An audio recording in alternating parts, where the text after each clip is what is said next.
again, we started working with Terrasil about a year ago, and one of the first things I saw was we would find people with really complicated athlete's foot cases or chronic dermatitis around the toes, maybe a mixed etiology bacterial fungal disorder. And typically in this situation, most of the patients aren't even applying the product appropriately. They're usually only applying it once a day instead of twice a day. And usually within a week to 3 weeks, if they're macerated, the maceration's gone. If they're red, hot, swollen, that's all resolved. I recently had a gentleman come in that had macerated web spaces for years. He'd had oral antifungals, he'd had topical antifungals. We'd even gone back to some old drying agents that had not done the job.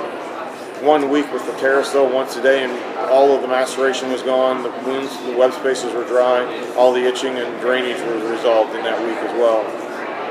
Another gentleman came in who had claimed that he had had some type of an athlete's foot infection around the toes for years. He currently presented with redness around the web spaces over the top of the foot and under the bottom of the foot.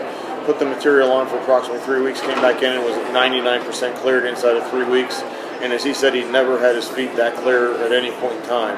So again, another very affordable price point product, extremely effective for these type of infections. Something that you should consider when looking at different topical conditions that come into your office.